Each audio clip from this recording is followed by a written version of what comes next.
Ховд аймгийн Баяр наадам 2 дахь өдрөө үргэлжилж байна. За өнөөдөр бол Монгол Улсын Арслан Батүлзээ, Монгол Улсын шинэхэн начин Жавхлан болон за бусад одоо цол чимэх хүртсэн бөхчүүд, харваачид, уяачдад хүндэтгэл үзүүлэх бүхийн барилдааныг бол зохион байгуулж байна. За бид энэ цаг мөчид Ховд аймгийн Зэрэг сумын Харьяат Монгол Улсын шинэхэн начин Жавхлангийн ээж аав хоёртой үзэгч та бүхнийг уулзуулж байна. Тэгээд Монгол төрийнхөө наадамд сайхан хүүн одоо тав давж Монгол Улсын начин хэмээх хэрхэн хүндтэй цолыг хүртлээ. Аав хүний хувьд бас сэтгэл бас их догтлон хүлээжсэн байх. Яг төв зингэлдэх хүрээлэндээ орчиж барилдааныг нь үзэж чадсан уу? Тухайн цаг мөчид одоо төрж байсан таны сэтгэлийг хуваалцъя. За нийт наадамч олон түмэндээ Баяр наадмын мэндийг дэвшүүлье. Ингээд уул ус аав ээж ах дүү тусад тэмцдэг бүх хүмүүс багш тасалзуулагчдын хайр аваалаар Монгол Улсын начин гэмэх хэрхэн цол хүрсэн хүйдээ маш их баярлж байна. Хүүгээ тав давхад та хүүтэйгээ бас адилхан баярлж тогтолж байсан баг.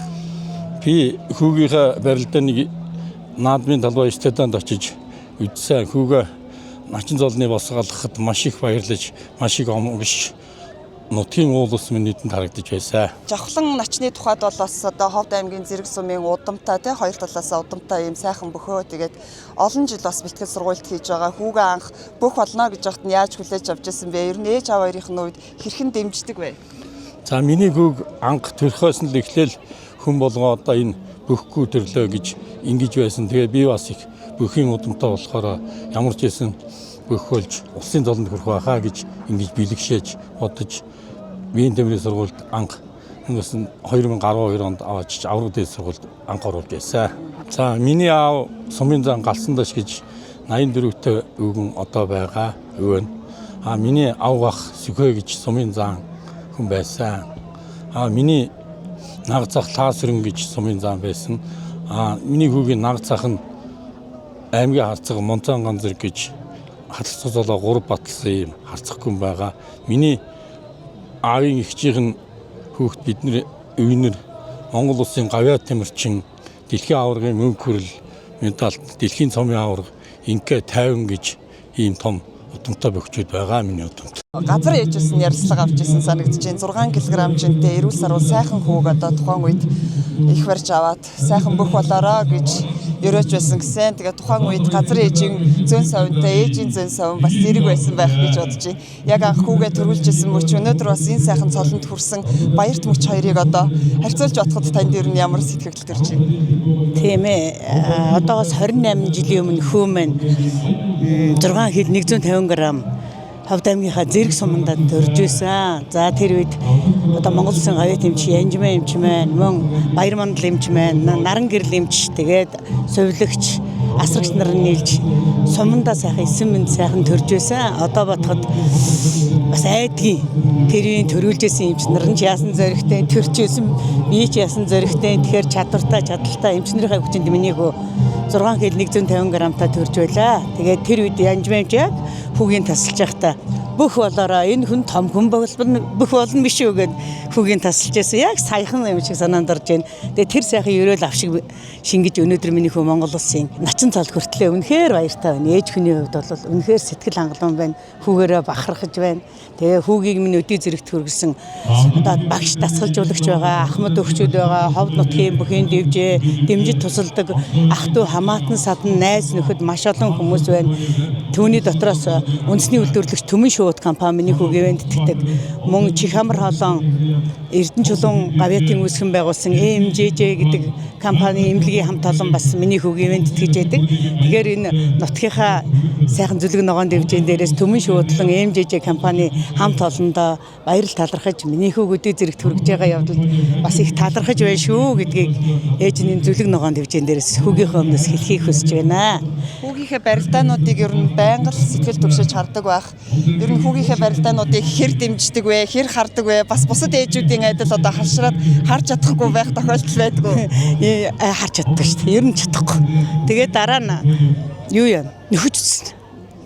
Нөхөж үзнэ. Ямар ч хэсэн ингээ бүгдээ нөхөж үзнэ. Энэ бүхийн дэвжээ гэдэг чинь болол Монгол түмний бусдаас ондооших, дэлхийгээс ондооших том ондоошлоо байхгүй юу?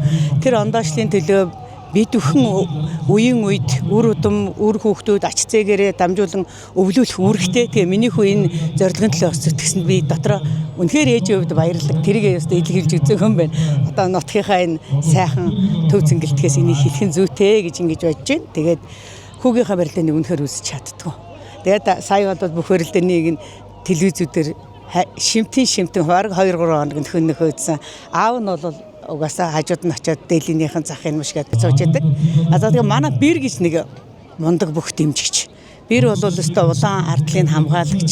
Тэгээ дэмждэг. Тэгээ дандаа урам өгдөг. Өөрөө бас биеийн тамирын хүн байдаг.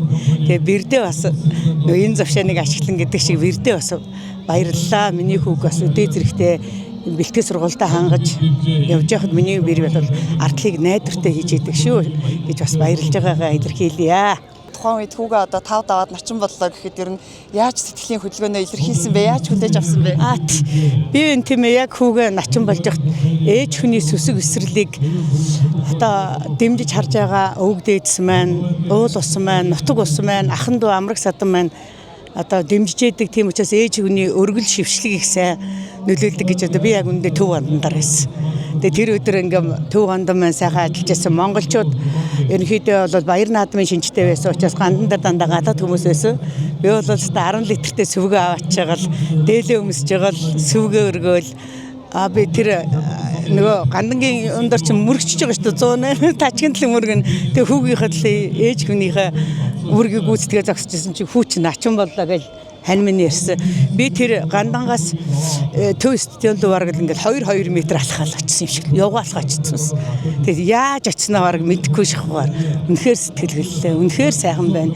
Тэгээд дээрэс нь өнөөдөр Ховд аймаг минь за энэ удаагийн үндэсний баяр наадам бол манай Ховд нутгийн хувьд гайхамшиг байлаа. Тэгээ ялангуяа тентроос одоо зэрэг сумаа хэлэхгүй болохгүй. Зэргийн унган хүүхдүүд бид нар зэрэг сумын залуу арслан Хайрхүүгийн Батөлзийн маань Стевен төрүүллээ. Үзүүрлээ. За төрүүллээ гэдэг нь хойтон төрүүлнэ гэсэн үг шүү. За дараа нь сосруу ором ганган сосруу ором маань цолоо батлна гэдэг бол гайхамшиг байхгүй юу. Тэр чинь хүн болгоно аавын хүү болгоно хийгээд ажил биш. Тэгээ миний хүү Монгол Улсын начин гэдэг цол хүртлээ. Үнэхээр яста зэрэг гэж нутаг байд юм байна. Алтан тэлийн хөндөй гэж байд юм байна. Түшсэн шиг түшдэм байна. Баатар хайрхан байдаг юм байна. Том сүрлэг болсон хүүнэр авээлдэ огтаад юм байна. Тэгээд энэ бас сайхан баярыг нь тэмдэглэж манай Ховд аймгийн удирдлагууд, Ховд аймгийн нутгийн зөвлөл, Ховд аймгийн иргэдийн төлөөлөгчдийн хурал засаг дарга түүний тамган газрын хамт олон маань ингэж ач холбогдол өгч тэмдэглэж нутгийн усаа баярлуулж Монгол орондоо ингэж дэмжиж тэмдэглэж байгаад ээж хүний хувьд, аав хүний хувьд одоо баяртай байна гэдгээ бас дамжуулан хэлхийг хүсэж байна. Хүүгийн хувьд бол их төлөв төвшин, их зөв бодолтой, бас их зөв хүмүүжлтэй сайхан хүүхэд байсан. Тэгээд аав хүн бол өөрөө одоо хүүгийнхээ бол толин байдаг шүү дээ. Тэгээд аавын хувьд та хүүдээ одоо энэ сайхан цолонд хүрсэн үед за түүнээс өмнө үед ч гэсэн ер нь голчлон юу гэж захиж сургадаг вэ? Түүнчлэн одоо Алтан тэйл нутгийнхандаа болон нийт ховдчуудаа баярын мэндчилгээ дэвшүүлэхгүй юу? За Алтан тэйл нутгийнхан болон нийт ховдчуудаа энэ сайхан баярын мэндийг өөдөд нь өргөн дэвшүүлье. Ингээд миний хүүг тусал дэмжиж явдаг багш дасгалжуулагч компанийн хүмүүстээ баярлсан талархснаа илэрхийлж байна. Ингээд ийм сайхан хүү төрүүлж өгсөн хандаа маш их баярлж байна. Ингээд цолонд хүрэх гээд хүрч чадаагүй байгаа энэ бүх хүмүүс ингээд бөхөр барилдаг хүмүүс хүссэн цолондоо хүрэх болтгоо гэж яриа. Хүүдээ бол одоо ингээд даруй төлөө томоотоо ингээд бэлтгэлээ сайн хийгээд хүссэн цолондоо хүрээрэй л гэж захидаг. Хүүгийн хувьд урдны ярьцлага авч байхад хамгийн түрүүнд тав даваад начин цолны болцол хангасан үедээ ээж аавыгаа гэр бүлийнхнийгээ хамгийн их бодож исэн. Тэдэнтэйгээ бушуухан л уулзаж одоо баяраа хуваалцмаар байна гэж хэлжсэн. Их танхил хүүхэд байсан болов уу гэж бодогдож байна. Гэтэ би ч ганц л хүүтэй штэ. Тэгэхээр мэдээж хүн болгон үр хүүхэдтэй яаж л хайртай байдаг лээ. Тэрний нэгэн адил ээж хүнийхээ хувьд хүүгээ хайрладаг. Тэгтээ би миний хүү чинь нөгөө том төрсөн учраас би ер нь бага наснаас нь эхлээд миний хүү хизээж хүүхдүүдийг дээрлэхэж одоо болохгүй шүү. Чи том учраас тийм асуудал гаргачихуу за гэхэд миний хүү чи өстой ер нь багаасаа эхлээд хулан буйна гэдэг үеийнх найзууд байдаг. Жохон юмнатаа хажууд нь шавшаал дагаал гүйжсэн. Ер нь тэдэнтэйгээ тийм ийдэг зөөлөн ер нь их зөөлөн хүүхдтэй ууйхан хөдлөөл уйлж яадаг. Тэгээд тэр нь их сайн. Тэгээд би эхнэртэй маш ээлтэй байгаараа эхнэрээ сайхан хайрлаж яваараа гэж хүүдээ хормын болоход бас зөвлөж исэн. Тэгээд тэрийг ягштал биелүүлдэг. Би тэгэхээр хүүдээ бас баярлдаг. Тэгээ миний хүү бол өшөө өндөр цолонд хүрнэ. Олон хүний өрөөл авшиг шингэсэн. Ээжийн хүү хичээгээд байгаараа, хөдөлмөрлөөд байгаараа, зүтгээд байгаараа, бэлтгэл сургуультаа маш сайн хийгээрээ, багш дасгалжуулагчдынхаа үгэнд маш сайн ороороо тэд нарын чинь нөмөр нөлөг миний хүүд нөлөөлөөд миний хүү цаашаа явнаа. Ээж нь хүүгээ итгэж хүүдээ маш их найдаж байгаа шүү гэдгийг бас хэлье. За баярлалаа. За баярлалаа.